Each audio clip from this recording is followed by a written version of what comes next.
Est désormais une dictature. Les derniers mots de ce film sonnent comme un avertissement pour les capitales européennes. Ces capitales, ces chefs d'État qui l'ont courtisé, soutenu parfois, et qu'il tient aujourd'hui au nom d'un accord chèrement négocié pour le maintien des réfugiés syriens sur son sol.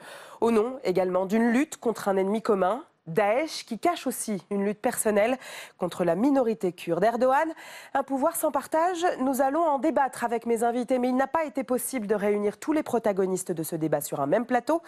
Alors tout d'abord, entretien avec l'ambassadeur de Turquie en France. Ismail Akimuza, vous êtes ambassadeur de Turquie en France. Merci de nous recevoir ici à l'ambassade de Turquie. Ce film relate la prise de pouvoir de Recep Tayyip Erdogan et la manière dont il a exercé un pouvoir sans partage après avoir modifié la constitution, purgé les corps intermédiaires des goulénistes, purgé l'armée, les médias, la justice. Sans contre-pouvoir, c'est ce que le film nous montre. Est-ce que Recep Tayyip Erdogan est un dictateur, monsieur l'ambassadeur? Non, Recep Tayyip Erdogan est un leader élu démocratiquement. Je vous rappelle qu'il a gagné 12 élections successives. C'est quand même rare dans une démocratie. Erdogan, c'est quelqu'un qui est élu par le peuple turc. Il faut avoir du respect pour le choix du peuple turc. Alors, est-ce qu'on ne prend pas le peuple turc au sérieux? C'est ça qui m'inquiète le plus. Quand on se prononce au nom de la liberté d'expression, oui, d'accord, même si je n'approuve pas tout ce qui est dit et écrit, je respecte ces avis émis ici et là, mais j'invite ces braves journalistes ou autres politiques, ce n'est pas seulement des journalistes, avant de qualifier de quoi que ce soit, qu'ils analysent de près le parcours politique de notre président. Alors, il y a le parcours politique du président, effectivement, vous le rappeliez. Il y a aussi une réalité qui est celle des purges qui ont été effectuées depuis quelques années, notamment après le putsch manqué. Le problème, c'est qu'il y a aujourd'hui beaucoup d'associations qui luttent pour les droits humains l'ont pointé, des journalistes en prison, des leaders d'associations de droits humains. Est-ce que c'est leur place, monsieur l'ambassadeur? Pour décider de leur place ou pas, il faut être juge, je ne le suis pas. Mais ça n'est pas pour éviter la réponse à votre question. Je me permets de revenir un peu en arrière. Vous avez parlé de putsch militaire manqué de 15 juillet 2016. Si on analyse les circonstances dans lesquelles cette tentative de coup d'État a eu lieu, je crois qu'on comprendrait beaucoup plus facilement. Quand un groupe d'hommes de surcroît militaires nichés au sein de l'armée qui tente un coup d'État, qu'est-ce qu'on attend de nous? Dans un premier temps, l'État, par mesure de sécurité, a dû prendre des mesures sérieuses qui peuvent paraître dures des fois. J'entends, monsieur l'ambassadeur, mais quand on a un rédacteur en chef de Cumhuriyet, le journal turc, qui est en prison, quand on a le président d'Amnesty International Turquie, vous ne pouvez pas quand même poser comme allégation que ce sont des terroristes qui sont liés potentiellement à ce putsch manqué. Je me permets d'ouvrir un peu la parenthèse, mademoiselle. Vous avez parlé de directeur de l'antenne Turquie d'Amnesty International, Taner Kılıç. Vous savez, ce monsieur avait dans son téléphone portable le système de messages cryptés Bylock qui était utilisé par les instigateurs de coups d'État militaires. Ça, c'est une donnée. Et c'est une donnée forte.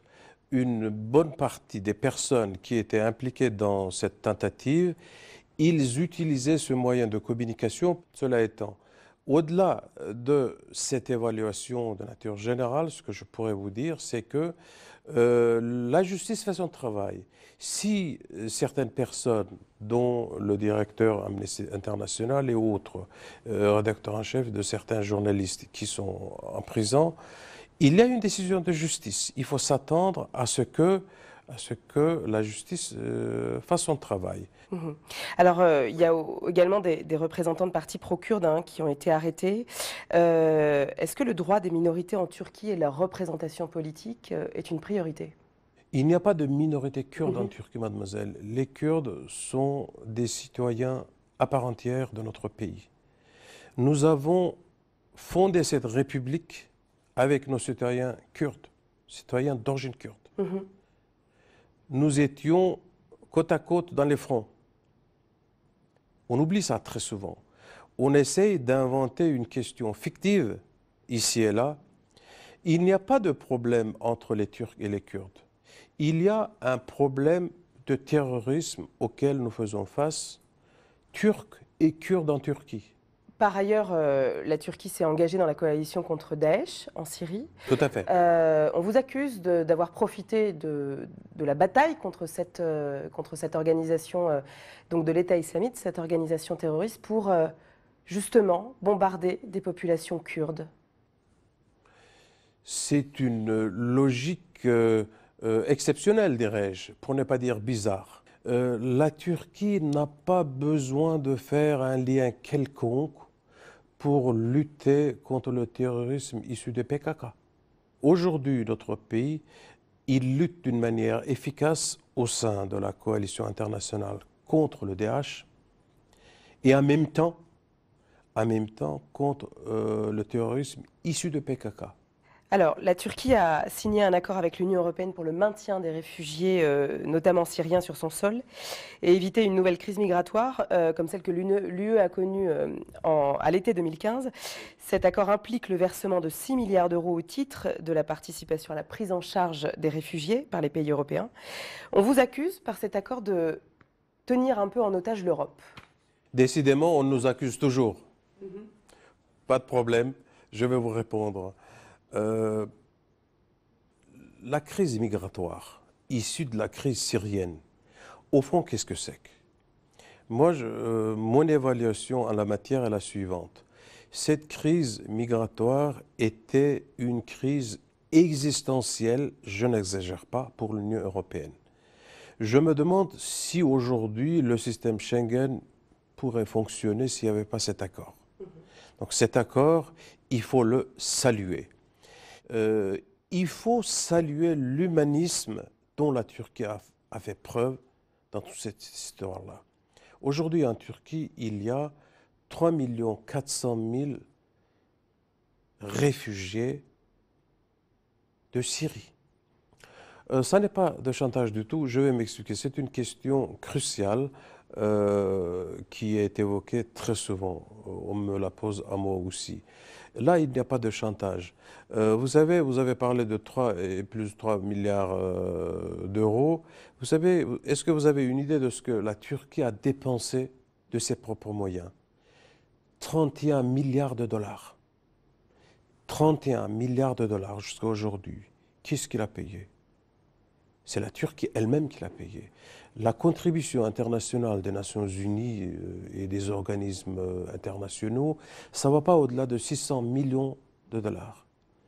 S'agissant de l'Europe, on parle de 6 milliards. Aujourd'hui, les 3 milliards presque ont été transférés à des organismes non gouvernementaux et des fois avec des accords avec le gouvernement turc pour qu'ils soient versés sur base de projets à des intéressés.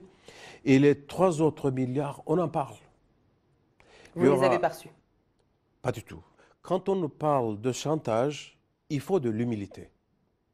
C'est le message que vous envoyez aux Européens? Oui, c'est un message que j'envoie aux Européens, humblement. Mais ça, c'est la situation telle qu'elle est. En France, la une du magazine Le Point de l'hebdomadaire Le Point titrait justement il y a quelques semaines sur la figure de Recep Tayyip Erdogan avec noté le dictateur. Cela a conduit des sympathisants justement à menacer des kiosquiers dans le Vaucluse, au Pontet. Les journalistes de l'hebdomadaire ont reçu également des menaces de mort. Est-ce que vous condamnez ces pratiques? Le magazine Le Point, il a envie d'écrire ce qu'il a envie d'écrire. Ça relève de la liberté d'expression. Mais je crois que la liberté d'expression, elle est encore plus, honorée si on l'exerce avec un peu de responsabilité. Moi, je crois que de ce côté-là, il y a quelques failles. Il est très facile de taxer le président d'un pays de dictateur. Moi, ce que je peux humblement te faire, c'est d'inviter les gens, les journalistes qui ont rédigé ces articles, à revoir leur manuel de première année de sciences politiques. Quand devient-on dictateur? Quels régimes sont qualifiés de dictateurs? Et je crois que ce n'est pas le but de notre rencontre aujourd'hui, donc je n'ai pas envie de m'attarder trop là-dessus. Mais je continue avec le deuxième versant de votre question.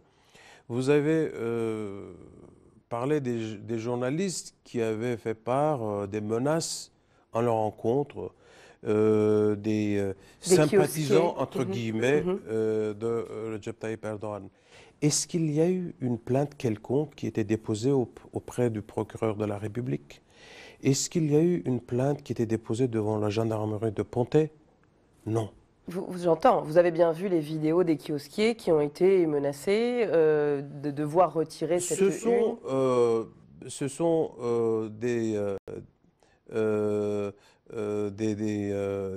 des actions entamées par des gens qui sont venus sur place un peu trop enthousiasme peut-être. Rien ne nous permet de tolérer cela. Ça, c'est autre chose. Quel que soit le titre de journal, de magazine Le Point, ça, c'est autre chose. Mais il n'y a pas de raison de créer une tempête dans un verre d'eau. Et aussi, la liberté d'expression, elle est d'autant plus honorée que quand vous donnez le droit à la défense, n'est-ce pas? Je représente ce pays dont on traite de dictateur le président, et je fais un courrier au magazine Le Point, leur disant qu'ils induisaient dans l'erreur une grande partie de la population et que tout ce qu'ils disaient ne relevait pas de la vérité, de la réalité de notre pays. Pas d'écho. Alors, est-ce que la liberté d'expression confère à un journaliste de dire tout ce qu'il a envie de dire et ne pas tenir compte du tout de l'avis de la personne qui l'accuse? Est-ce que c'est normal cela? Moi, je suis tout à fait d'accord que Le Point ou autres, qu'ils disent tout ce qu'ils ont envie de dire, qu'ils peuvent traiter les responsables politiques de notre pays comme ils le souhaitent, à la limite. Mais qu'ils me donnent le droit de répondre. 24 juin, premier tour, 8 juillet, second tour. Imaginons que Recep Tayyip Erdogan perde les élections. Est-ce qu'il rendra le pouvoir? Bien sûr, mademoiselle. Monsieur Recep Tayyip Erdogan, notre président de la République, il fait partie de ceux qui évaluent bien ce que ça représente, les urnes, en tant que valeur démocratique. C'est par ces urnes qu'il est sorti. Il doit sa carrière aux urnes. Il a eu pas mal de difficultés durant son parcours politique. S'il n'est pas élu, il n'est pas élu. Ça sera le verdict des urnes et ça sera l'opinion du peuple turc. Et il n'y a pas mieux que lui pour respecter l'opinion du peuple. Ça, je peux vous le dire avec une certitude absolue. Merci de nous avoir reçus. C'est moi qui vous remercie. Merci d'être venu. Voilà pour cet entretien enregistré après le débat qui va suivre. Alors, à quelques jours d'un nouveau scrutin en Turquie, comment définir la dérive autoritaire de Recep Tayyip Erdogan? Comment analyser sa politique intérieure et extérieure depuis 15 ans? Et alors que la Turquie traverse une zone de turbulence économique, peut-il perdre ses élections? Pour en débattre, je reçois Guillaume Perrier. Bonjour. Bonjour. Vous êtes journaliste et auteur. Vous avez été correspondant en Turquie pour le journal Le Monde pendant 10 ans. Vous avez signé dans la tête de Recep Tayyip Erdogan aux éditions Solin, Actes Sud en 2018. Bienvenue à vous. Amit Bozarslan, bonjour, bienvenue. Bonjour. Vous êtes directeur de recherche à l'EHESS, l'École des hautes études en sciences sociales, et vous avez signé Histoire de la Turquie, de l'Empire à nos jours, chez Taillandier. Enfin, Jean Marcoux, politologue et titulaire de la chaire Méditerranée-Moyen-Orient de Sciences Po Grenoble. Vous signez l'article Les multiples visages de l'AKP au pouvoir, publié dans l'avant-dernier numéro de la revue Moyen-Orient, donc janvier-mars 2018, que vous avez co-supervisé. Bienvenue à vous. Les derniers mots de ce film sont assez durs. La Turquie est désormais une dictature. Est-ce que le président turc est un dictateur et la Turquie une dictature, Guillaume Perrier? Écoutez, je crois que c'est un peu prématuré comme constat. Une dictature, si c'était le cas, il n'y aurait pas d'élection organisée avec une opposition, avec une forme de multipartisme. Donc c'est évident qu'on va de plus en plus, Erdogan impose un pouvoir de plus en plus autoritaire. On est sur le chemin d'un régime possiblement dictatorial, effectivement. C'est l'ambition qu'il a de concentrer tous les pouvoirs autour de sa présidence. On a déjà de fait un parti, son parti, l'AKP, qui fonctionne en quelque sorte comme un parti unique, qui monopolise tous les pouvoirs en interne. Mais il y a une opposition. Il y a une opposition, il y a des élections qui sont encore pas relativement pluralistes, pas complètement libres et équitables, évidemment. Des médias qui sont largement censurés, donc il y a une pluralité d'opinion qui est quand même limitée par le contexte médiatique et politique, mais il est encore possible d'exprimer des voix dissidentes. Hamid Bozarrslan, est-ce que c'est une démocratie libérale, nouveau terme là qu'on entend depuis quelques mois? On a du mal à définir le régime de Erdogan, tout comme on a du mal à définir le régime de Poutine, parce que ces régimes-là ne touchent pas pour le moment, en tout cas, à l'institutionnalité démocratique de l'État, mais en même temps paramilitarisent l'État et vident l'État en quelque sorte de tout mécanisme de contrôle et d'équilibre. Elles sont capables aussi de détruire la rationalité interne qui est nécessaire à leur propre survie. Et je fais un parallèle avec la Russie parce qu'en Turquie aussi, dans le cas d'Erdoganisme, on a un régime assez particulier. La vision d'Erdogan, selon la vision d'Erdogan, les Turcs disposent d'une mission historique. Et cette mission historique consiste à dominer le monde pour lui apporter la justice et l'idée même de l'État. Cette mission historique, elle vient d'où, Hamid Bozarrslan? C'est quoi? Cette mission historique a été suggérée dans les années 60-70 par un courant islamo-radical, mi-islamiste, mi-turquiste nationaliste, et donc présentant les Turcs comme une nation qui a reçu de l'histoire la mission de dominer le monde et de défendre l'islam. Et donc Erdogan est pétri de cette idée? Erdogan est parfaitement pétri de cette idée, mais tout comme Poutine est parfaitement pétri de cette idée. De la Grande Russie aussi. De la Grande Russie. Un deuxième point qui les lie très étroitement, c'est qu'ils les deux lisent l'histoire comme une histoire de guerre et conçoivent l'avenir, le futur, comme le moment de revanche sur l'histoire. Et pour ça, Jean-Marc, il faut un pouvoir fort autour d'un seul homme? Oui, indiscutablement. Quant à l'évolution, on parle beaucoup de dictature à l'heure actuelle et ça fait réagir, mais en même temps, ça ne résume peut-être pas ce qu'est la complexité du régime politique turc à l'heure actuelle. C'est un raccourci selon vous? Oui, enfin, c'est à la fois une manière de prendre conscience, effectivement, de ce qui est en train de se passer, mais après, si on veut aller plus loin et comprendre exactement l'évolution, il y a à la fois, je dirais, un tournant autoritaire qui a été pris il y a quelques années et qui s'est accéléré, finalement, qui s'est renforcé. Et en même temps, ce qui est frappant, c'est que de plus en plus, il y a une personnalisation du pouvoir qui est très forte. Autour, bien sûr, de Recep Tayyip Erdogan, et qui est non seulement une personnalisation en termes de fonction, mais aussi en termes d'image, dont on a véritablement quelqu'un qui se présente de plus en plus comme le chef et finalement comme celui qui détient un petit peu les clés de cette vision transcendantale qui est celle de la Turquie. D'où les purges qui ont suivi, on voit dans le documentaire qu'elles ont commencé bien avant le putsch manqué, mais l'idée de ces purges, donc l'éducation nationale, je le rappelle, les médias, l'administration, le pouvoir judiciaire, l'armée. L'idée, c'est quoi? C'est de construire un pouvoir sans contre-pouvoir? Un véritable reformatage de l'État, je dirais. À sa botte ou pas?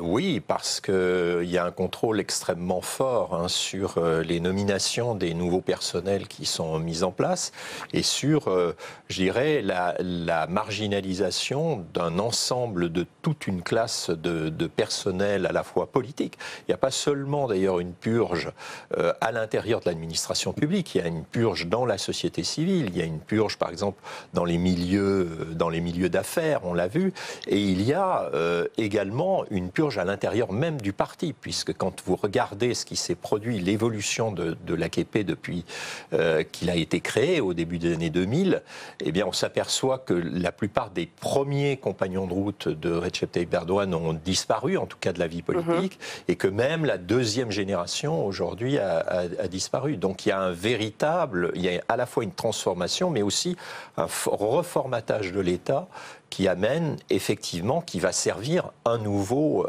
régime. Guillaume Perrier. Je crois que autant le mot dictature est à mon avis excessif, autant le mot purge est très euphémisant pour expliquer ce qui se passe réellement en Turquie aujourd'hui. On a un mouvement de répression massive. Comment vous le définiriez si c'est pas des purges? Une répression d'État, je crois, aujourd'hui. On a le président de la Cour de cassation qui dit qu'il y a 7 millions de suspects de terrorisme dans le pays. Donc comment est-ce qu'on doit appeler quelque chose de telle ampleur?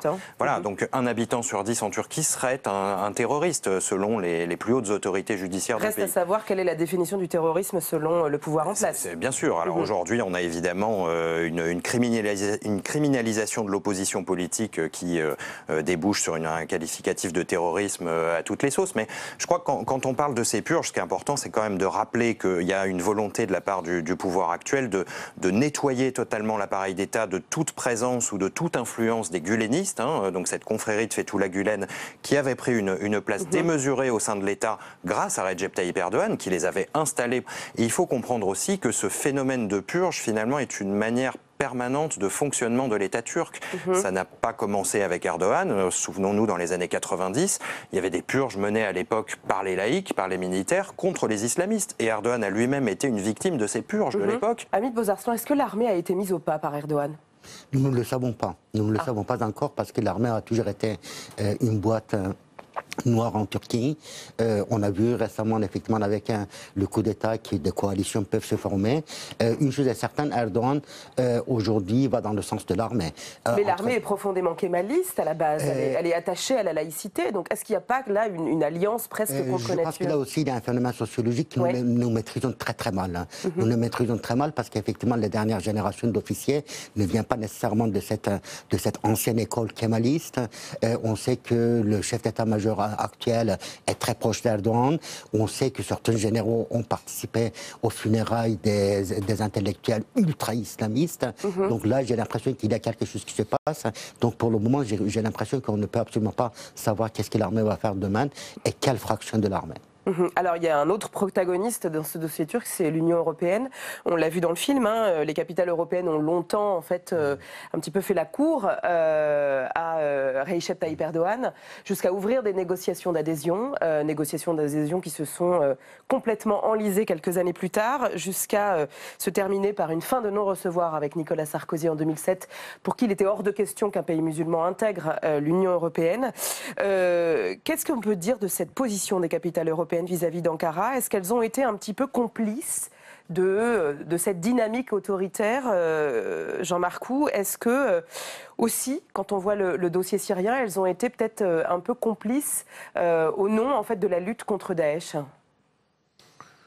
Je ne sais pas si on peut dire qu'elles ont été complices. En tout cas, il y a toujours eu un lien qui a été assez ambigu entre l'Union européenne et la Turquie, parce qu'effectivement, l'Union européenne a accepté d'ouvrir des négociations, mais en disant d'emblée d'ailleurs à la Turquie que ce n'était pas parce qu'on ouvrait des négociations que forcément on allait être admis, alors même qu'auparavant, chaque fois qu'on a ouvert des négociations, quand même, l'objectif était bien de faire rentrer le pays avec lequel on ouvrait des négociations. Et en même temps, de la part de la Turquie, il y a aussi une forme d'ambiguïté, parce que à la fois, la Turquie ne cesse de réaffirmer qu'elle veut rentrer dans l'Union européenne, et en même temps, elle n'a cessé au cours des dernières années de s'éloigner de ses alliés occidentaux, voire de provoquer en réalité des conflits extrêmement violents avec un certain nombre de capitales européennes. Il y a un mouvement de balancier parce qu'il y a simplement des leviers de pouvoir pour Erdogan pour, je dirais, faire jouer un petit peu toutes ces alliances. Mais alors, l'alliance avec l'OTAN et avec l'Occident, oui, elle a quand même été sérieusement mise à mal ces derniers temps par le rapprochement spectaculaire entre la Turquie et la Russie. On voit bien qu'Erdogan joue... Justement, au moment du putsch manqué. Erdogan joue de ces relations avec les deux côtés pour pouvoir justement amener les uns et les autres à des compromis sur la Turquie. Donc il arrive très bien finalement avec l'Union européenne à être le révélateur de la faiblesse des institutions européennes. C'est quand même Erdogan qui a justement avec cette candidature qui a montré que la politique de l'élargissement européen n'était pas vraiment pensée et possible dans le cas de la Turquie. Il a ensuite confronté l'Europe à la question migratoire en instrumentalisant complètement cette question-là avec l'accord qui a été signé il y a 2 ans et qu'aujourd'hui il menace de dénoncer chaque semaine. Il ne se passe pas une semaine sans qu'il y ait l'Europe en otage par cet accord. Mais évidemment, l'Europe lui a permis de la tenir en otage. C'est quand même ça, c'est que l'Europe lui a fait ce cadeau sur un plateau. Il y a également ce qui lui permet de souffler le chaud et le froid, comme le disait Jean-Marc à l'instant. Bien sûr, parce qu'il sait que c'est une question qui paralyse ici les opinions publiques et les responsables politiques. Donc il peut jouer de cette question-là. C'est la même chose sur la question des djihadistes, avec cette coopération sur le renseignement qui est qualifiée d'exemplaire par Emmanuel Macron quand il reçoit Recep Tayyip Erdogan à l'Élysée en janvier. Et on voit qu'en réalité, quand on étudie d'un peu plus près la question, cette coopération, non seulement elle est loin d'être exemplaire, mais elle est extrêmement ambiguë de la part de la Turquie. Donc il y a effectivement toutes ces faiblesses de l'Europe sont exploitées à 100% par Erdogan qui fait de la politique. Il y a aussi la question kurde qui est au centre de cette relation. On sait que les Kurdes ont participé, dans le cadre de la coalition, ont lutté contre Daesh. Aujourd'hui, ils se disent abandonnés, notamment par la France, et ils ont été... alors, certains disent massacrés par le pouvoir turc. Hamid Bozarslan, qu'est-ce qu'on peut dire justement de la position de l'Union européenne vis-à-vis des Kurdes et d'Ankara vis-à-vis des Kurdes dans ce dossier syrien ? Le soutien que le régime d'Erdogan a apporté au mouvement djihadiste, y compris à l'État islamique, en 2014-2015, s'expliquait par la peur qu'Erdogan avait sur la question kurde par rapport à la question kurde. Et aujourd'hui, après la chute de Afrin, donc la ville kurde qui a été détruite en partie par la complicité d'ailleurs de la Russie, grâce à l'accord entre la Russie et la Turquie, aujourd'hui dans cette ville se constitue une sorte de djihadistan. Ce djihadistan accueille désormais des militants islamistes ultra-radicaux qui sont chassés du reste de la Syrie, notamment de la Ghouta orientale. Et demain, sans doute, la Turquie va autoriser la Russie à bombarder Idlib. Mais où vont s'installer ces dizaines de milliers de djihadistes qui sont aujourd'hui à Idlib? Sans doute dans la zone que la Turquie contrôle, notamment la ville d'Afrin. Donc de ce point de vue-là, j'ai l'impression qu'effectivement, Erdogan s'est positionné comme un dirigeant très ouvertement anti-kurde, même si, par ailleurs, il s'adresse aux Kurdes au nom de la fraternité islamique, mais à condition que les Kurdes ne revendiquent rien en tant que groupe collectif. Alors, donc les élections présidentielles étaient originellement prévues dans 1 an et demi, fin 2019. Il a donc convoqué des élections anticipées qui doivent se tenir le 24 juin prochain. Comment expliquer, selon vous, cette convocation prématurée? Est-ce lié à la crise économique, à un risque en fait de... Est-ce qu'il peut perdre ces élections, Guillaume Perrier? Il y a 2 choses. D'abord, alors je crois que la nécessité pour lui d'avancer ces élections, il y a 2 facteurs principaux. C'est la bataille d'Afrin, dont on vient de parler. Je pense que ça a créé quand même une tension nationaliste et militariste extrême dans le pays. Et Erdogan avait besoin de cette atmosphère pour mobiliser ses troupes, puisqu'il a fait alliance avec l'extrême droite nationaliste. Et donc, il est obligé de mener une politique en conséquence. Donc, évidemment, la bataille d'Afrin était pour lui un moteur électoral très important. Donc, il voulait profiter de cette dynamique. Il y a ensuite, effectivement, l'économie qui va très mal aujourd'hui en Turquie. On voit que la Turquie est presque au bord de la faillite. Et donc, la nécessité impérative d'avancer les élections s'expliquait aussi par le fait qu'il y a des chiffres, des prévisions économiques qui vont tomber à la fin de l'année qui seront vraisemblablement extrêmement mauvaises. Donc il avait besoin d'anticiper ces élections principalement pour ça. Jean-Marc. Je pense qu'effectivement, il y a un contexte qui explique la nécessité d'organiser ces élections. Ce contexte, c'est le contexte international, effectivement, avec la bataille d'Afrin. C'est aussi le contexte économique. Mais quand vous regardez bien, finalement, ce qui s'est passé depuis le référendum, je crois qu'un certain nombre d'experts avaient évoqué aussi la possibilité d'élections anticipées dès le référendum, parce qu'on est dans une situation qui est quand même assez particulière, où en réalité le référendum a permis d'adopter une révision constitutionnelle fondamentale qui transforme le régime en régime... Sur le fil, 51,4%. Voilà, sur le fil en plus, en régime présidentiel autoritaire. Mais en même temps, il fallait attendre pour la majeure partie des réformes, en tout cas les pans les plus importants de ces réformes, les élections présidentielles législatives 2019. Et tout le monde disait, en tout cas beaucoup de gens disaient, est-ce qu'on aura la patience d'attendre? D'autant plus que le pouvoir, ces derniers mois, n'a pas été immobile. Il y a les réformes politiques, institutionnelles qu'on voit avec la disparition du Premier ministre, l'augmentation de la composition de l'Assemblée, la réduction de l'indépendance du pouvoir judiciaire. Mais à l'heure actuelle, il y a toute une série de réformes bureaucratiques, administratives, qui sont la conséquence d'ailleurs de la centralisation de l'exécutif autour de Recep Tayyip Erdogan. C'est-à-dire que toutes les institutions, toutes les instances importantes de l'exécutif sont en train d'être recentralisées autour du président. Et d'une certaine manière, cet appareil d'État, il est prêt désormais à fonctionner dans le sens de la présidentialisation. Hamid Bozarsoun, est-ce qu'il peut les perdre, ces élections ? Il peut les perdre, mais en même temps, on ne voit pas comment il peut accepter la défaite. Voilà. Ça veut dire qu'il serait prêt à quoi ? À faire éventuellement un putsch ? On ne sait pas. Disons que pour le moment, les sondages relativement convergents le donnent perdant. Ou alors un gagnant, mais vraiment sur un fil de rasoir, 51-52%. Hein. Mais de l'autre côté, il ne faut pas oublier non plus qu'il y ait d'une part la paramilitarisation de l'État, dans la mesure où effectivement il n'y a plus de... Erdogan ne fait pas confiance aux institutions, il constitue ses propres forces paramilitaires, et de l'autre côté, la presse de l'AKP se fait de plus en plus menaçante, brandissant la menace, y compris d'une action illégale, si nécessaire pour protéger la patrie. Et donc j'ai l'impression que Erdogan fera tout pour ne pas perdre les élections, pour garder le pouvoir. Mais de quitte là, vous dites, en fait, finalement, à verser dans une véritable dictature. Et quitte à effectivement contourner totalement la légalité ou violer totalement la légalité. La situation aussi est assez nouvelle parce que il faut bien voir qu'il n'y a eu qu'une seule élection au suffrage universel direct présidentielle en 2014 et il n'y avait que 3 candidats. Là, on a 6 candidats au premier tour, c'est-à-dire qu'il peut y avoir une dispersion des voix. Et que par ailleurs, s'il y a un deuxième tour, il aura lieu le 8 juillet et les Turcs ne sont pas habitués à ce scrutin à 2 tours. Donc ça crée aussi un certain nombre d'éléments qui sont incontrôlables. De la même manière, on a un régime avec un enchaînement élection présidentielle, élection législative le même jour. Donc tout ça fait que... On a quand même une équation à plusieurs inconnues. Il y a une équation qui est assez compliquée.